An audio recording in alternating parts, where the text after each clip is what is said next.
Good morning, everyone. Good morning. I bring you greetings from the newly Christianed winning city of Chicago.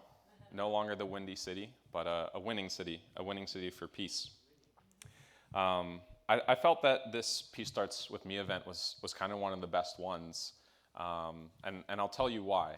So I went to the very first one in Madison Square Garden in 2017, and I haven't been able to make one since, and so I was able to go to the Chicago Gala. And first of all, we got really nice food. All the other events, it's a rally. You know, you're lifting up your spirit, you're cheering, and you might empty yourself and find yourself running to the nearest restaurant once you're done. We got to have a nice meal together. We got to fellowship together very closely at nice tables with nice seats. The entertainment was very close to us. It was kind of entertainment for us. The Jesse White's tumblers were absolutely incredible. They were amazing. You got to see a little bit in the weekly update. I really liked the energy they had, their team spirit that they were creating together and what they made. And we were the only Peace Starts With Me event so far to have the Soul Children of Chicago. Weren't they great? Yeah. I absolutely loved what they had to say and what they did.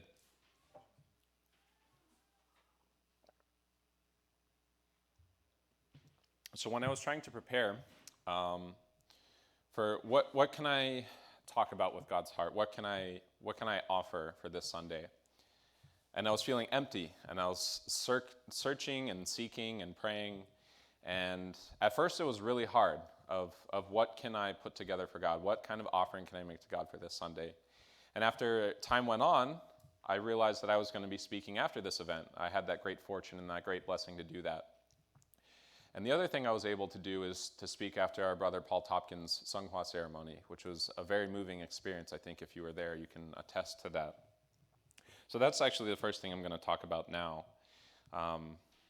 Uncle Paul was a brother in my community in Cincinnati, Ohio for a long time, and his family welcomed mine when we first moved in when I was very young.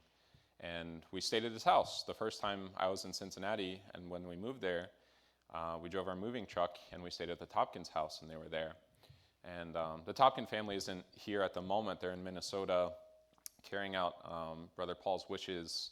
Another service is being held for him for his other family members where he originally is from in Minnesota.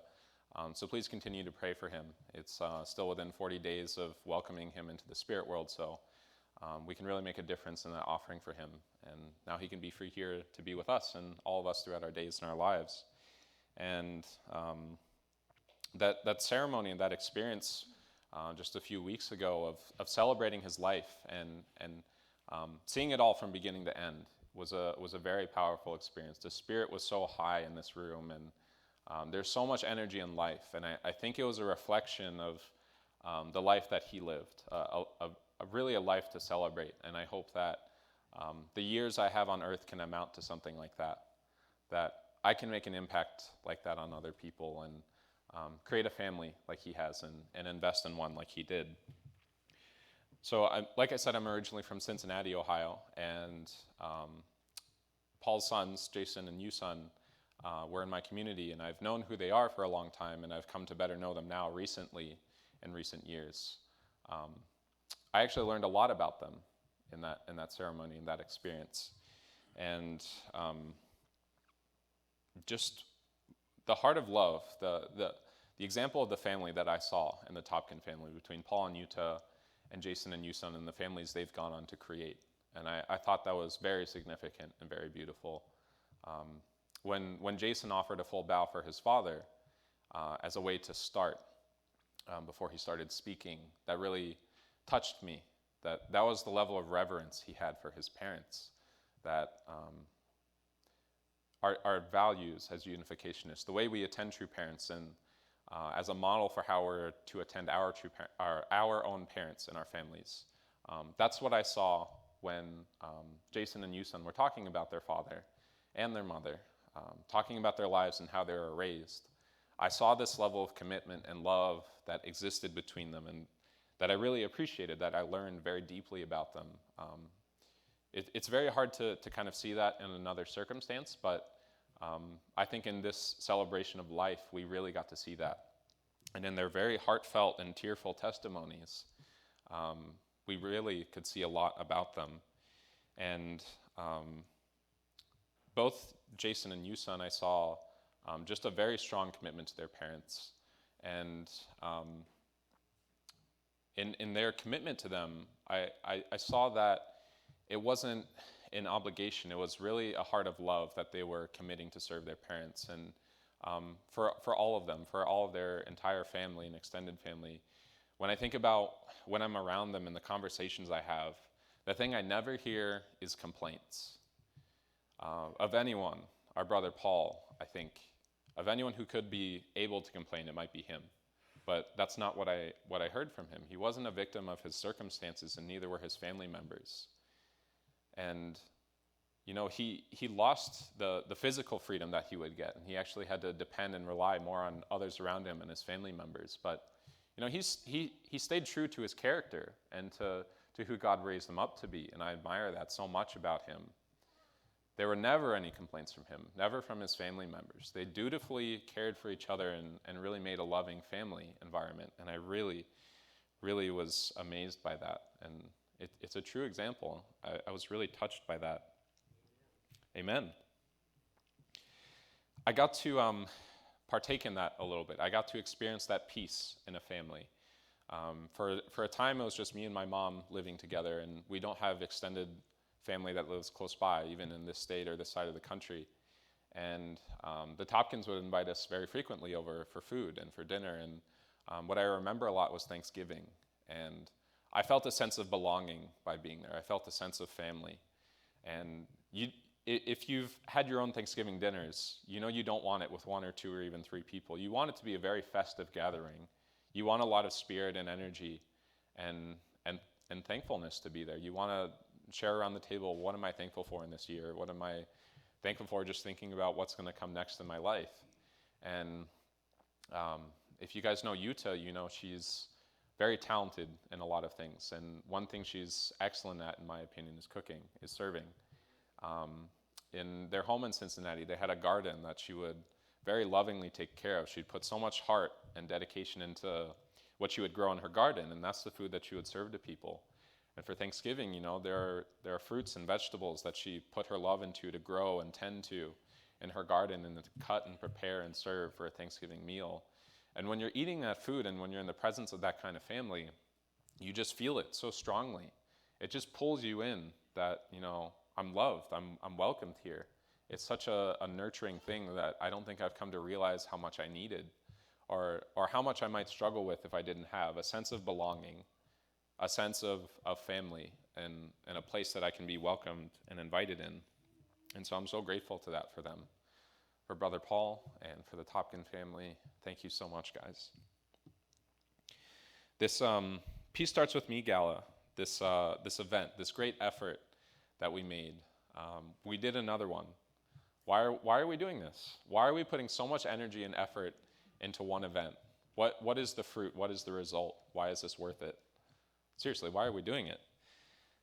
I'm going to try and make a convincing point for this, for all of you, to remind me, to remind ourselves.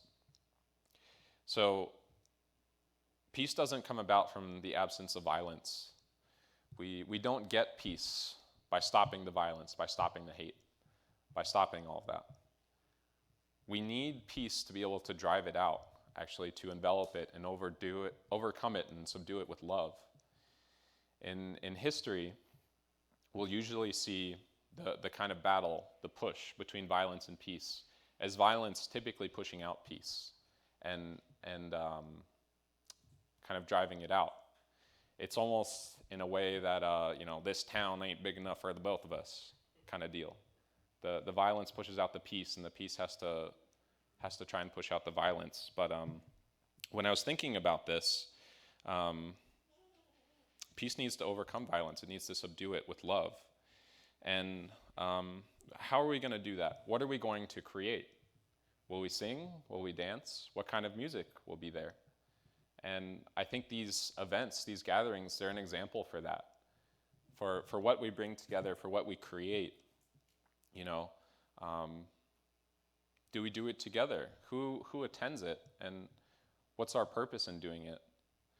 I was thinking about the the title and like the model of Peace Starts With Me. And I was thinking about, yeah, that means a lot, that peace starts with me, peace starts with you. Peace starts with all of you, peace starts with all of me. All of my natures, all of my forms, my internal nature and external form. Peace starts with my conscience. Peace starts with my relationship with God. Peace starts with how I treat my body. And peace also starts with how I treat the people around me, the environment around me, how I treat the spiritual energy and spiritual world around me. It's a very enveloping theme, and True Mother was so wise in how she devised this message to really reach people. It's a universal message, and it really gets its power from having an absolute value. It's not a human morality, it's a heavenly morality. It's one that can sustain itself and that can last. The Pax Romana, a period of 100 years of peace during the Roman Empire, was something I learned about in school. And when I first read it, my eyes just popped open, and I said, there was 100 years of peace in history. What did we do? How do we get back to that? How do we recreate that? That's amazing. And when I think about it now, I think it was just based on a simple tolerance. Like, you do your thing, I'll do mine. We'll just be okay. We don't need to fight. And, in a sense, it did accomplish peace. There wasn't violence for 100 years. That's an awesome thing to happen. Several generations being a stranger to war, or to not know what it's like and to just hear stories about it. But my feeling or my guess is that there was underlying tensions, that there were things that weren't resolved and eliminated at their root. And so after 100 years, at some point, these tensions give way to serious conflict. They manifest in an individual, probably someone in power or people around them that influence them. And eventually it just boils over into full-on conflict, and it didn't sustain itself, and it didn't continue. And this is why I chose the reading, because we need this kind of heavenly morality, this standard of absolute values that don't waver, that don't disappear. A peace that starts with me and starts with you, that we create and that we center on God, won't disappear in 100 years. It'll be an eternal, lasting, blessed peace, and it will change the world. And another example I guess you could point to is Costa Rica. The country doesn't have a military. They may have abolished it in the 20th century or so. And what they've been able to do in place of the money they would have spent on building and sustaining a military, they've been able to invest in education, invest in taking care of the environment. And Costa Rica is one of the leading countries in how well they take care of their environment. It's a source of national pride to have a clean place to live and to have a respect for nature, for God's creation, in essence, that we don't own all of it. It's not ours to take and to make use of. And there's a lot that we can learn from that example. And the more they invest in their education, the more the citizens and the children in the future of the country comes to realize and appreciate the beauty of their land. So many people come there because they realize and understand that this is a model example of what a love and a heart for nature looks like and what they create there. So another thing I wanted to say about Peace Starts With Me rallies is that True Mother can't be everywhere at any time. She just spoke in Albania.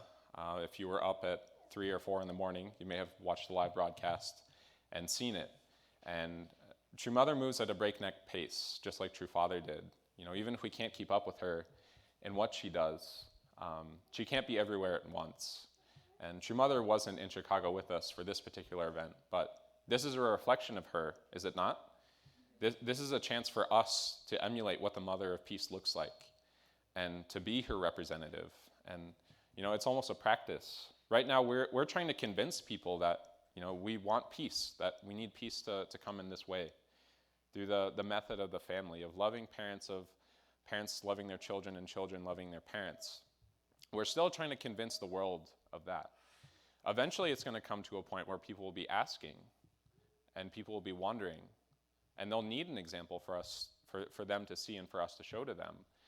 And like I said, it's kind of practice for us. It's practice for showcasing to the world what peace can look like and what it means to feel like a family and to be together, no matter the differences between us and the differences in our walks of life or how we feel, how we look, and the way we live our lives.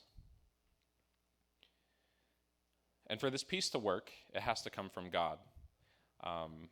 The last part of the reading is once the relationship between parents and children is defined fundamentally in terms of a contractual relationship and involving the personal interests of the parents and those of the children, parent-child relations come to be understood not in terms of heavenly morality, but in terms of human morality. Human morality says that this is how we're going to do things, and we're going to honor this agreement between us, or there's some kind of contract. And I feel that maybe the way that the UN structures things is that it's illegal to maybe even declare war on other countries, but it still happens. It's illegal to use terrible weapons and to commit atrocities against other countries. But that law or that agreement is still violated. They're not centered on absolute values or absolute truth that everyone is subject to, in a sense. And the ultimate parent-child relationship is between us and God. And this heavenly morality will only work if we're using God's ideals and not our own. If we were trying to follow God based on our ideals or what we could create, we might be able to achieve something like the Pax Romana. We might be able to achieve a generation or a decade of peace. But we wouldn't have something that is absolute, that is unique, unchanging, and eternal. That's the kind of peace that I want. Peace that doesn't go away, peace that doesn't change, peace that only grows and develops. And peace needs to start in our families. The peace starts with me is kind of like the three great blessings. Peace starting with me, and so that I can be a peaceful person for my spouse and for my children, and create units of peace. An individual is kind of a small point, but a family is something that is powerful. A loving couple can change the world. A loving couple can change their community around them and can give birth and life to children that continue to propagate that. So peace needs to start in our families as well. And I mentioned how I felt peace with the Topkin family and kind of being able to be a part of their family. And I have a story for you about my own mom that you might know the ending to before I'm even halfway done with it, based on how these things go. But I'm really grateful to my mom because I felt peace and I felt that I'd been a priority for her in her life. And she's made a lot of sacrifices, countless ones, to make my life possible. The one that I have now, I know is very directly related to the life that she lived and the life that she made effort to create. So my mom called me just a few weeks ago, and she told me that she had recently lost her job under some, I guess, unusual circumstances. I'm not going to bore you with the details, but she's not in a position to just be like, okay, I just won't work. I'll just hang out. I'm going to get some sleep, and the bills will take care of themselves. It's not an option for her. So what I really appreciated is that she wasn't worried, that she wasn't anxious, she wasn't concerned. Just yeah, I lost my job, but the only way this makes sense to me is what she was telling me is that if there's something better for me, that God has a plan, and that something better for me is waiting for me, and that this is an opportunity to find it. And for however much she was concerned about it, I was about maybe 10% more concerned, because I know that if things aren't working for her, then I have to step in and help her and try and work something out. And already, one of her kind of side gigs or extra work that she picks up is taking care of families and watching kids and driving them to and from school. And a family that she takes care of said, almost right away, can you drive our kids and take care of them for the next 3 weeks? And she said, my schedule just cleared up. Absolutely, I can do that. So that kind of worked in her favor. So I was thinking, hopefully, maybe 1 or 2 weeks after that's done, she can find something new and get the interview process started, because the year is wrapping up and it can be hard to start a new job and come from there. And it wasn't even then. I mean, it was a week and a half in to doing that, and she called me and she said, Nathan, I found a new job.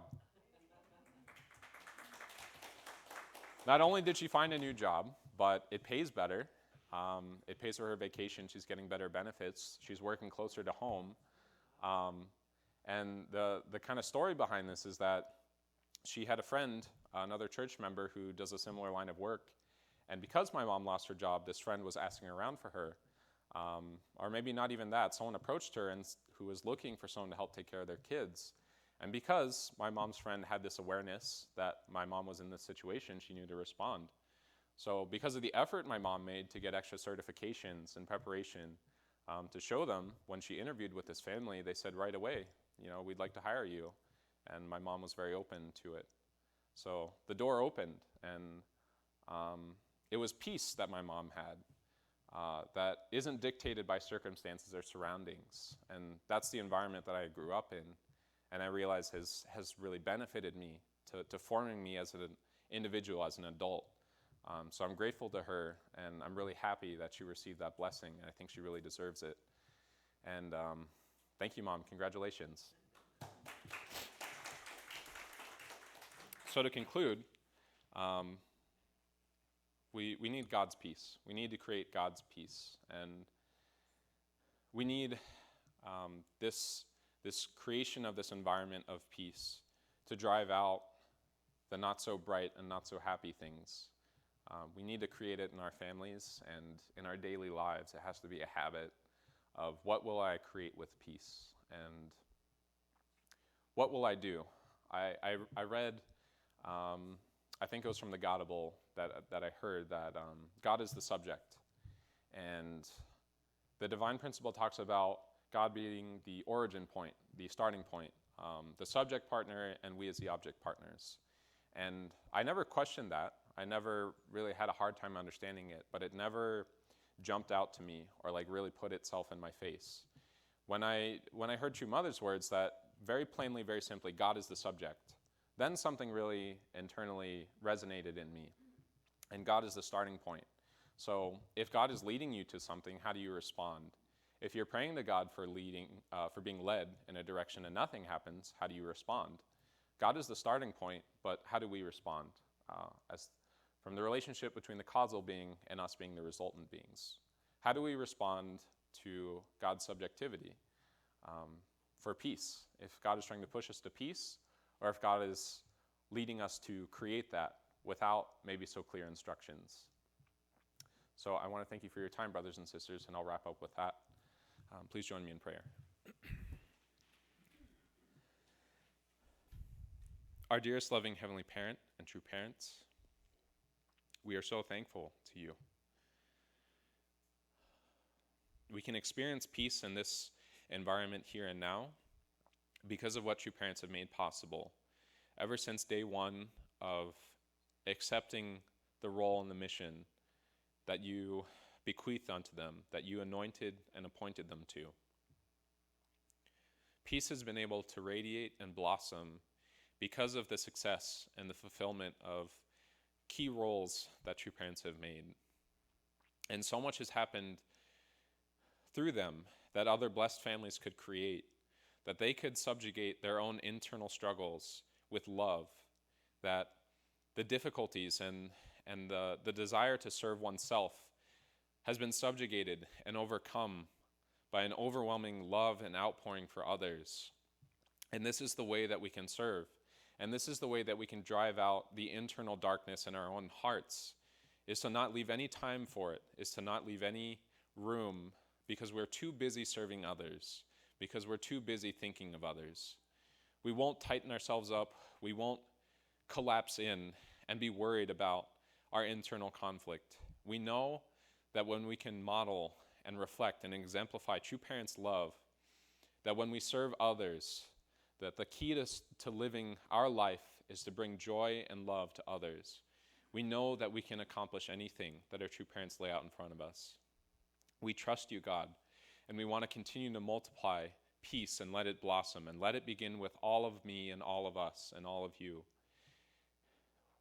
We thank you for this time to gather here together, and we pray that this house may be a house of peace, that this home that you may be welcome to at any time can be a model home for our brothers and sisters around us, for anyone who comes through this door, who can ask, where does this peace come from? And how do I bring this to my family? And how do we see more of this in the world? We love you, God, And we want to pledge our lives each day to finding peace in our hearts so that we can reflect and multiply peace, love, beauty, truth, and goodness onto others. Every day that we live, no matter the day, the environment, or the time. We love you, God, and we thank you for this time. And we offer and report and conclude these things, and we pray in our names, Nathan Bratcher and Elisa De Silva, a blessed central couple. Amen and on you. Thank you, brothers and sisters. Thank you so much. Let's give Nathan another round of applause.